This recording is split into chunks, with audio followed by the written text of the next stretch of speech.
What's up, champs? Welcome to another episode of the Short Shifts Fantasy Hockey Podcast, brought to you by Keeping Karlsson. I'm your host, Louis Ezekiel, and joining me tonight, my pal and yours, Jeremy Versillo. Jeremy, how are you doing this fine Tuesday evening?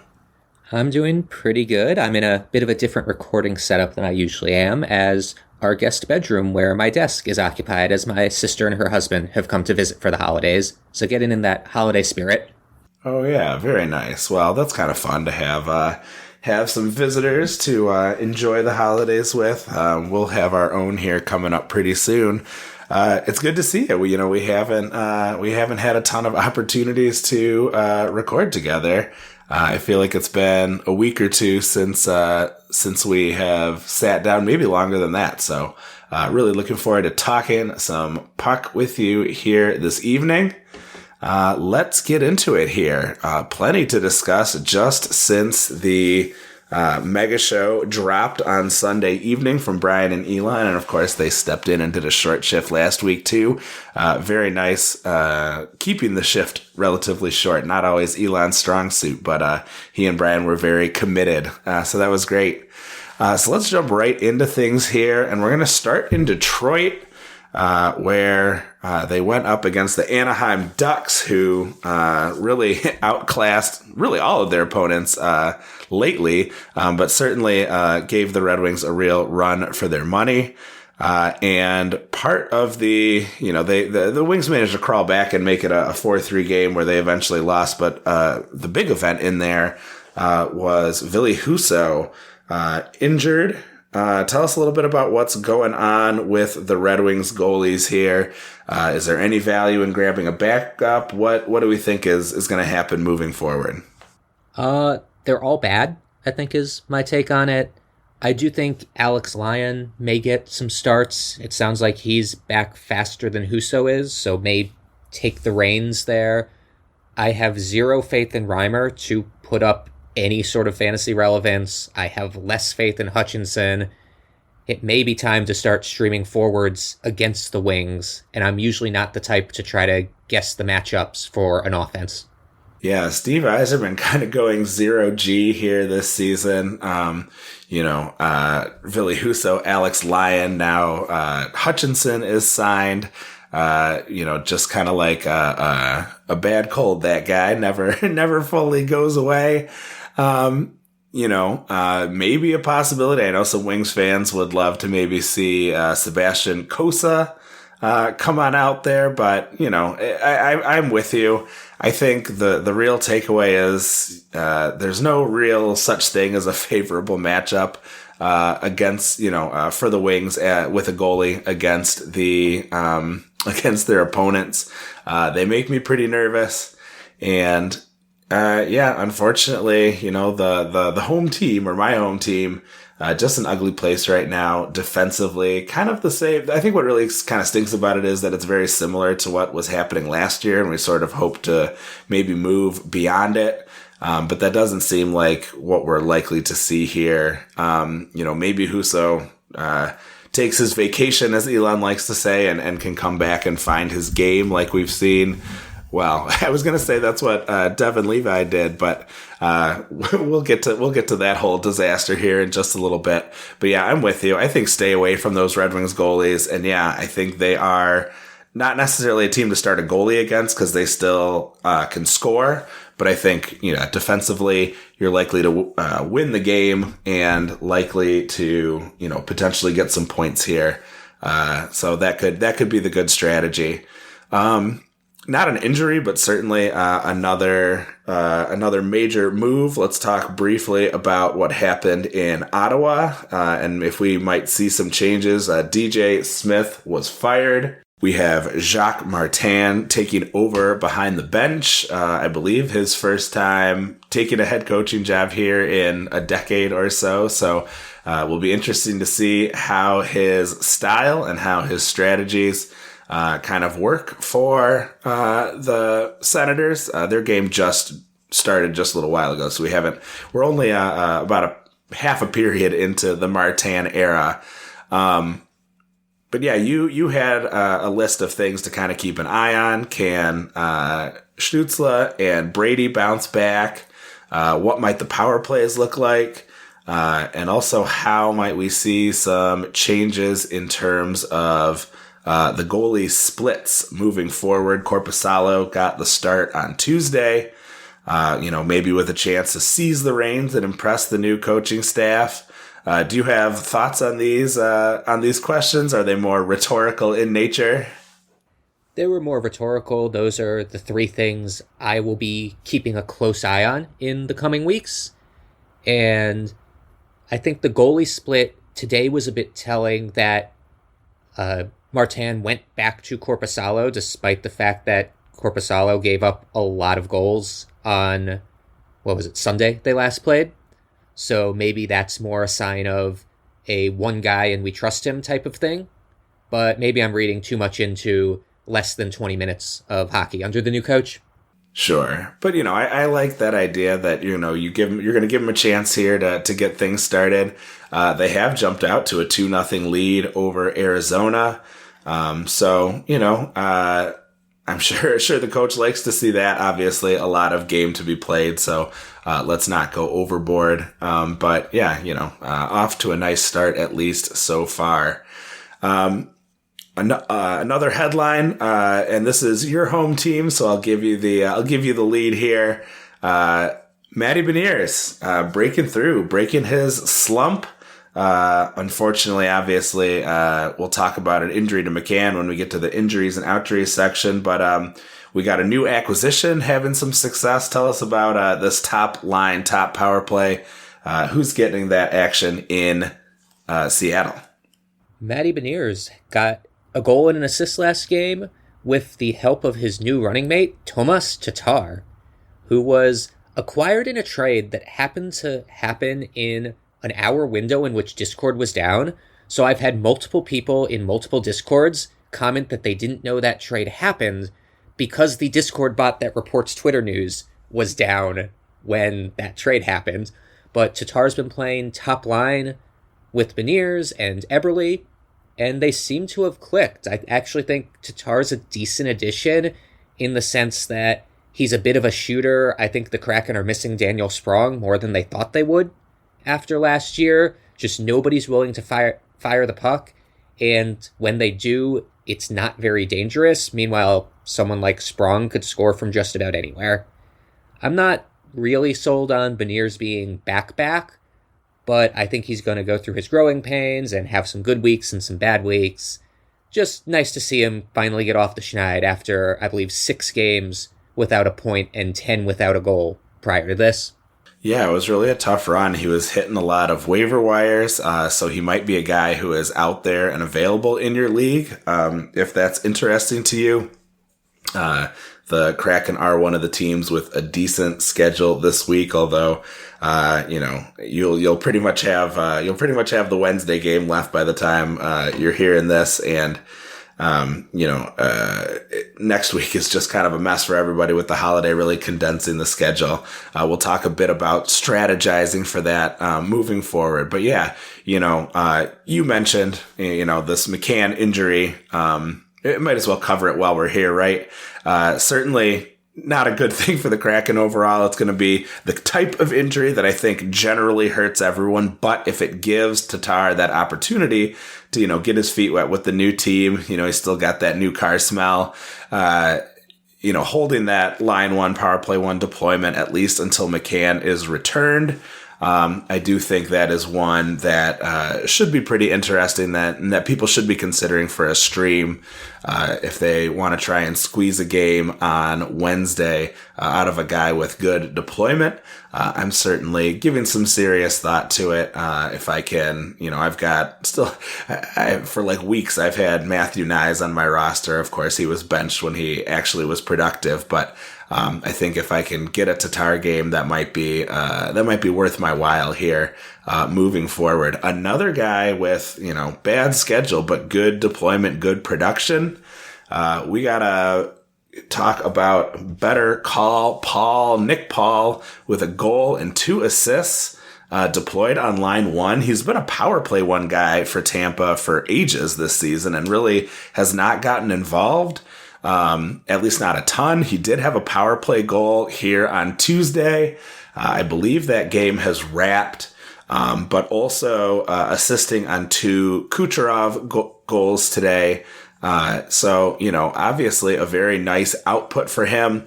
I went with a king so I could get 2 games out of PLD when I streamed, but I had thought about Paul, but just, he had been so unremarkable as kind of the fifth wheel on the power play. Nice to see him break out and have some success here.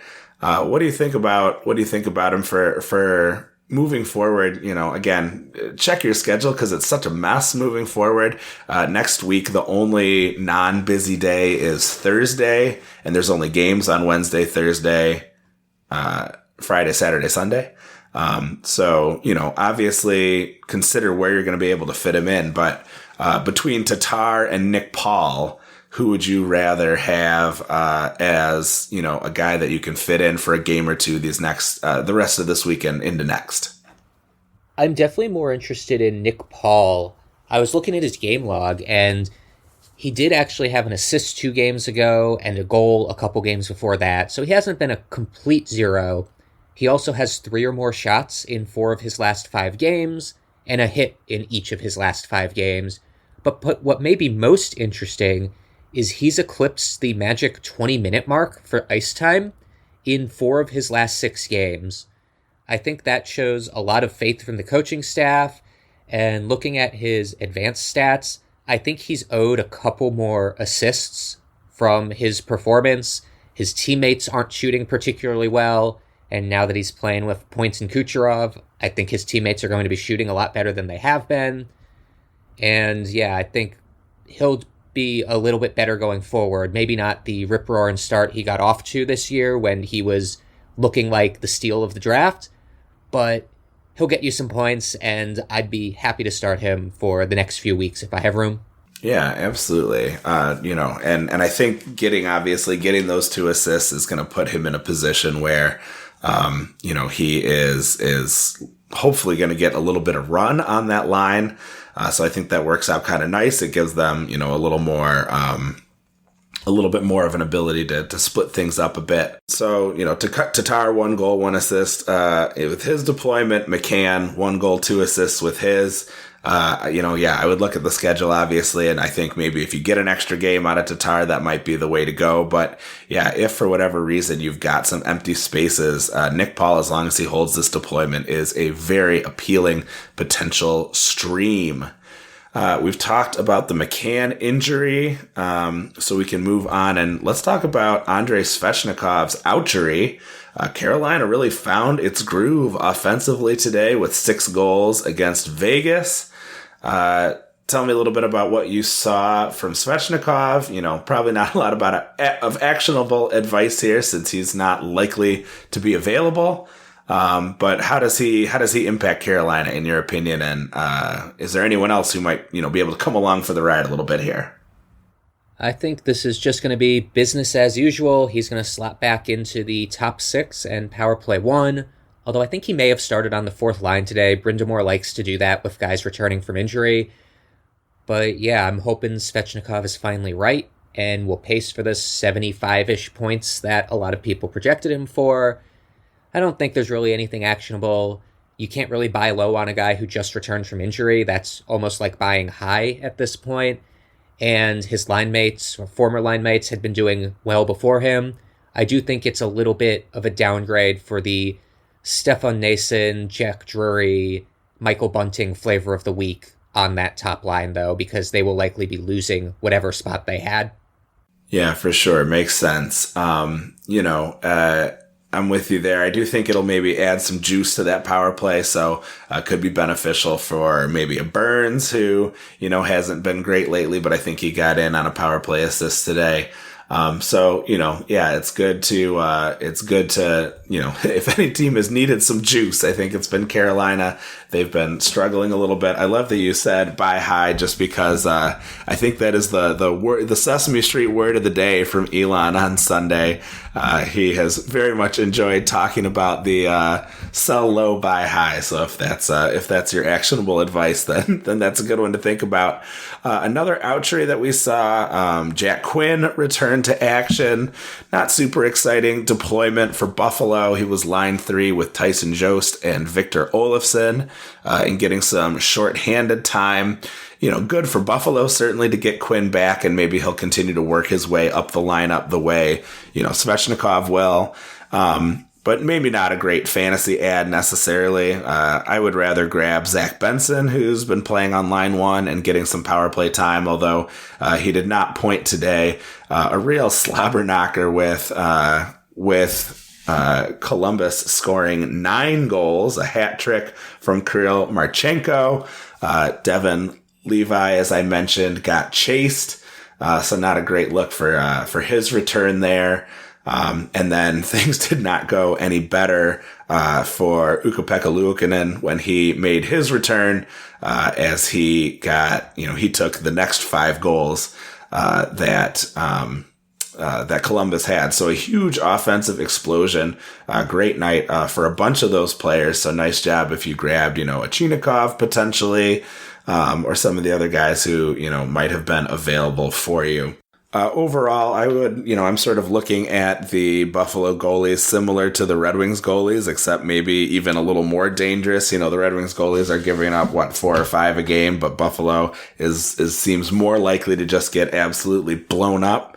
And offensively, I think, they did end up scoring 4 goals in this game, but I think it's a little bit of score effects. I feel like you're probably not going full speed, once you've got that, 9 goals in your pocket. I think you are imagining that whatever happens, you're going to be doing all right. So certainly one to keep in mind. Another quick outry, Charlie McAvoy made his return. He had an assist. That game is currently in overtime, so I can't tell you if there's going to be anything else beyond what we saw there. But obviously, good for McAvoy owners, good for the power play overall. We don't have to worry about thinking about guys like, is it going to be Shattenkirk? Is it going to be Lindholm? We're back to, as you say, business as usual. And a very nice game for Pasternak, 2 goals on 11 shots so far.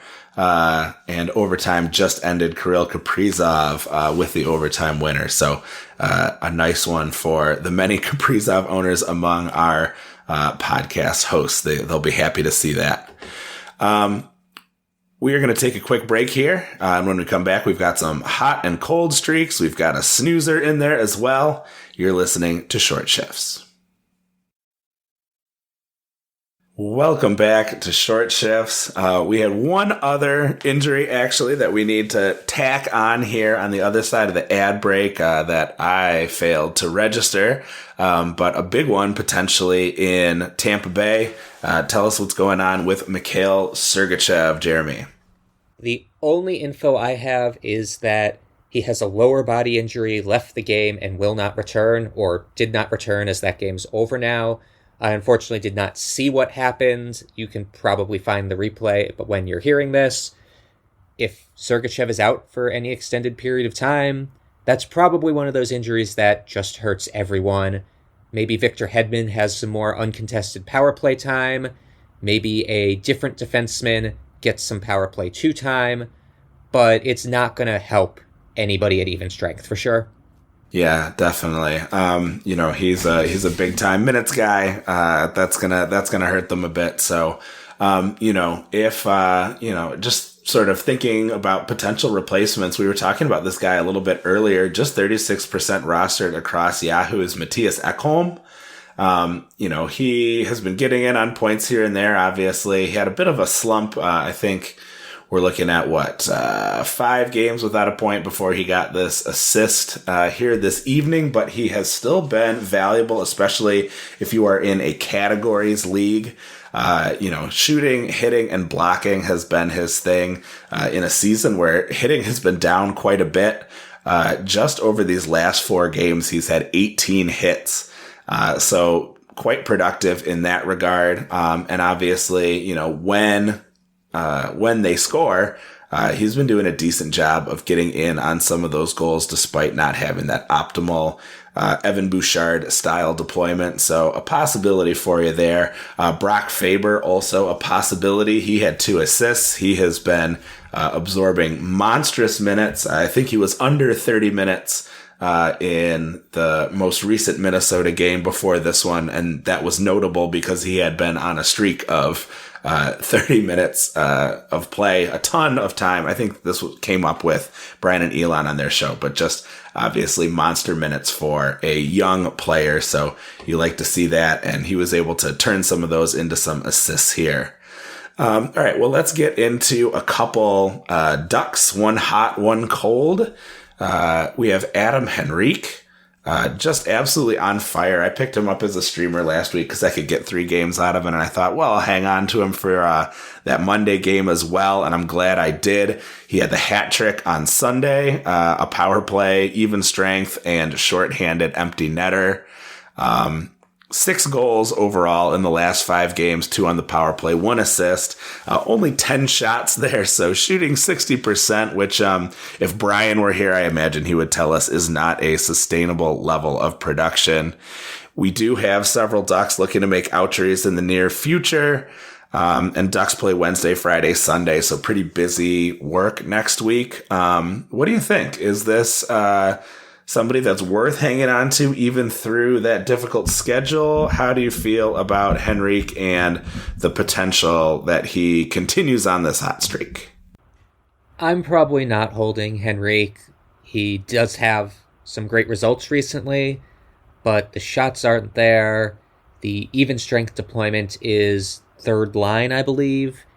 And although he is power play 1, I think his spot is in danger when McTavish or Zegras comes back. So I don't think I'd feel guilty letting him go, given that their next 5 games, I believe, are all on busy nights, which is something you often roster Ducks for, is to get those off-day games. So I'm okay cutting Henrique free. And actually, to segue a bit, I'm okay cutting this next guy free, too. Okay, so that's an interesting one. I actually am with you that despite Henrique's, obvious greatness lately, I'm all right letting him go with these guys who are coming back. I might disagree with you here, but tell us what's going on with Frank Vatrano. Obviously, the darling of the early fantasy season got off to one of the hottest starts over the first 7 or 8 weeks of the season. Obviously has been having a bit of a dip now. So you said you'd be willing to cut him. I want to hear your reasoning here. Tell us a little bit about what's going on with Frankie V. So Vatrano's youth has been stolen by Henrique because he has 0 points in his last 7 games. The shots are still there. He's close to 3 shots a game on this pointless stretch. But if you remember, Vatrano was a close to 3 shot per game guy other seasons also. He's playing around 17, 18 minutes a game and is on the 2nd line. I do worry that the Ducks actually may have 5 top 6 wingers that they need to fit into 4 slots when everyone is healthy. Because they've got Killorn, Terry, Vatrano, Zegras is probably going to get moved to wing, and who's that one other guy? I'm sure they had another. Henrique also could end up getting moved to wing. I don't think that's going to happen.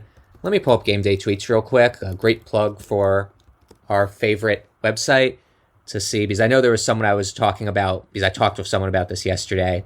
It's while you take a look at it, I'll vamp for a bit on Game Day Tweets. It's all the benefits of being plugged into hockey Twitter with none of the other issues of having to be on Twitter. You can see where all the information comes from. You can search by team. You can search by player. So very, very nice system that Elon and Shams have set up. So all the credit to them. I do a ton of research on Game Day Tweets. So okay, so I just took a look, and to correct myself, Henrique is the 2nd line center currently, but has played wing at points in his career, including sometime this season. Like, you can't put Henrique or Strome as the 4th line center. That doesn't make sense. So all of a sudden, they're probably moving one of Henrique or Strome to the wing, and maybe their third line, maybe their second line. I think Vatrano probably stays on the second line, but if he continues to be cold, I could see him getting dropped. I think the shots per game doesn't really do it for me, knowing that he's done that before in his career and been a waiver wire asset. I'm not looking for a reason to cut him, but I'm also totally okay letting him go after I let go of Henrique if I still need another roster spot. Yeah, it makes sense. I see the argument. I just, he's been shooting nearly 3 times a game. He's been getting 17 to 18 minutes. He may actually end up with potentially some upgrades around him in terms of some of these guys coming back from injury. I know he hasn't been productive. I know, like you said, Henrique took his mojo all of a sudden, but I would be willing to at least give Vatrano a little bit more leash if I had him on my roster. I wanna show some deference to what he was able to produce if he can find that touch again, especially if he can get a little more support, on his line. So I think Henrique has been a little bit more of a flash in the pan, and maybe that hot streak keeps going, but it's just so hard to cram him into the lineup. With Vatrano, I might be willing to give him a little bit more time. But yeah, I see where you're coming from at least.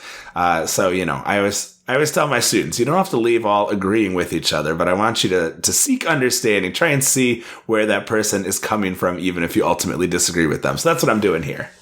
You're right about the fact that the returns from injury should give him even better line mates than he's had recently. And I'll also give him credit where credit's due.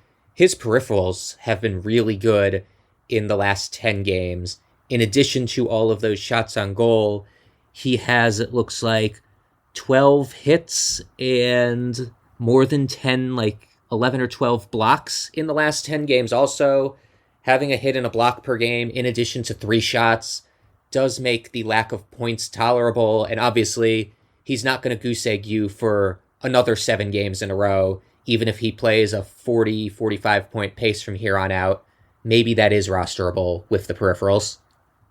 Yeah, so depends on your situation, categories versus points only, so just keep that in mind as you think about, what Vatrano could potentially provide for you. All right, we had another hot-ish streak, although it seems to have come to an end in Toronto against the Rangers. Martin Jones shut out Pittsburgh with 38 saves Saturday. Gave up 4 goals on 35 shots to the Rangers. That's a dangerous team. So not hugely surprised at what we saw happen.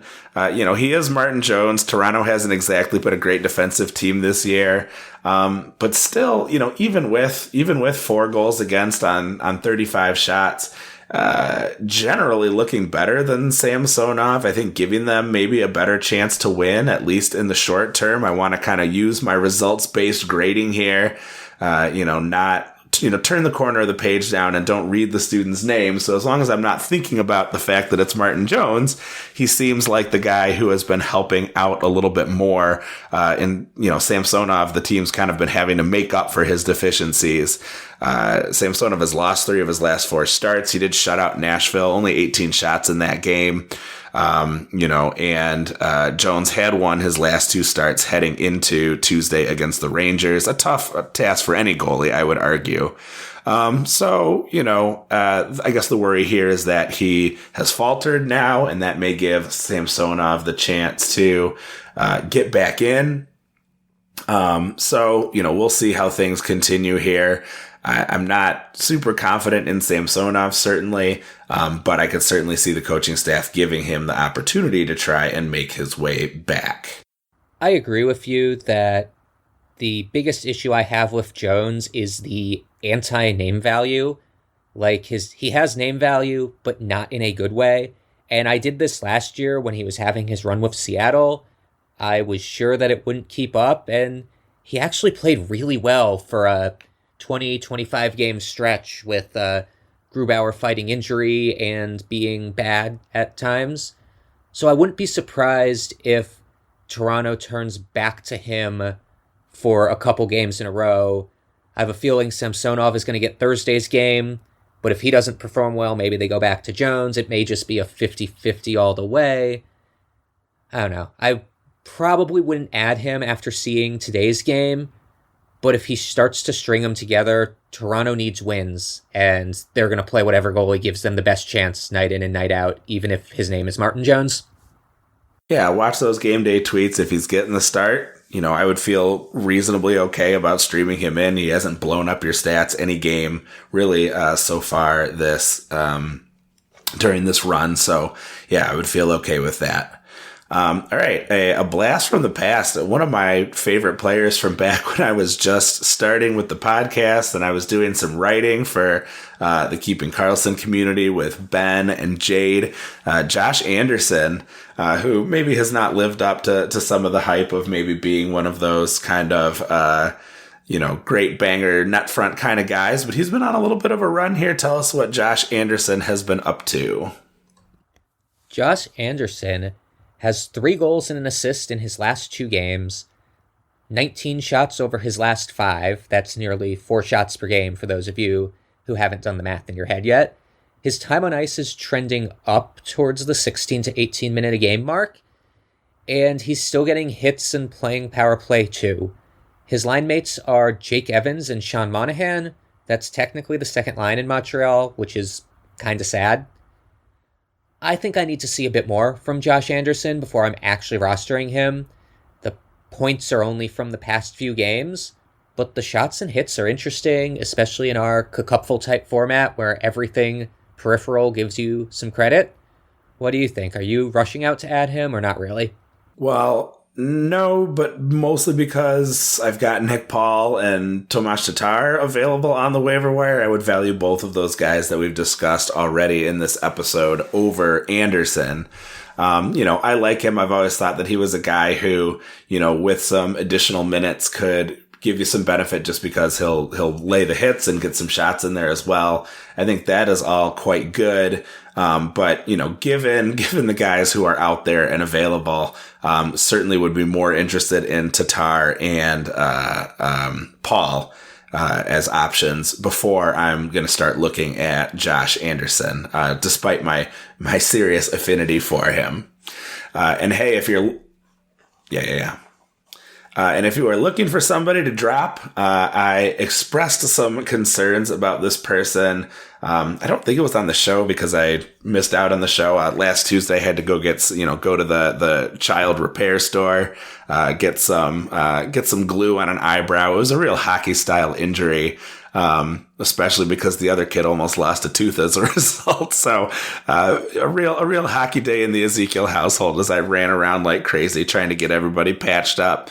But anyway, I had expressed, at least on Twitter, some concern about Jake Neighbors' future, with the coaching change. He already had been cold. He got a few of those, 19, 20 minute games, with the new coaching staff, but with that inability to produce, he's now down to line 3. No points over the last 6 games, only 12 shots. I believe this is before counting Tuesday's result, where they pretty much got manhandled by Tampa Bay, as we sort of discussed earlier. So definitely, I was all over Twitter with this last week, but if you are someone who is still rostering Jake Neighbors, I think you are snoozing. He, had that great run and maybe he's capable of getting it again, but until he has that better deployment, until he starts putting together, more like 3.5 shots a game like he was doing rather than these 2 per game, not interested in Jake Neighbors, and he seems like he has fallen out of favor with the new coaching staff. Totally. I definitely am caught snoozing on this one. He's on my cupful roster, and due to lack of moves, is probably on my roster until next week. But in addition to the stats you gave, he only had 1 shot on goal today. He did have a power play assist, the lone bright spot in that game for St. Louis. But the last 2 games, his time on ice were 14:56 last game and 12:25 today. That's down from the 17 to even 21 minute numbers he was posting 5 to 10 games ago. I think he's definitely fallen out of favor. The classic rookie roller coaster. I'm sure he'll have a relevant stretch later in the year, but easy to cut bait on for now. Yeah, don't get caught holding on to a guy who is no longer being productive and no longer getting the minutes, especially when, he's been a volume shots, volume hits guy who is relying on that ice time to produce those numbers. So yeah, I would definitely be ready to move on from that guy. And speaking of being ready to move on, Jeremy, we are ready to move on from this episode. Thanks everybody for joining us. If you are watching on Discord, thank you for being here. If you are listening on your favorite podcast app, we so appreciate your continued support of the show. Consider being a patron at keepingkarlsson.com/patron to give you all the info. We have a wait list going. We're heading into the holiday season, and a lot of times after the holidays when, a team maybe isn't doing so well, we might lose a manager and you might have a chance to take over and do a little bit of a rebuild and get prepared. There are some big changes coming to the Cupful next season, so it is to your benefit to get in now because it'll give you, potentially a leg up in terms of seeding and tiers for next year. You could, of course, leave a 5-star review for us. We always love to see those. We don't so often have a short shifts mentioned in there, but if you wanted to talk about how much you love our show, we would love to hear about it. If you want to talk about how much you hate it, go ahead and DM us. We'll talk about it that way, and we can maybe we can see what your problems or concerns are, and maybe we can make some adjustments. We love to get that kind of feedback, but it doesn't have to come right there on the review necessarily. So thanks everybody again for joining us. You can follow us on Twitter at ShortShiftsKK. Brian and Elon are at Keeping Karlsson. If you want to avoid the whole drag of Twitter, GameDayTweets.com is your source. We already plugged it earlier, but an indispensable resource. Visit that site and the other great sites we use to research our episodes at Yahoo, Frozen Tools, Natural Stat Trick, and today CBS Sports gave me some useful info while I was doing some research. Our intro and outro music was created by Pat Roach, and until we see you next time, play smart and keep your shifts short, unlike us today.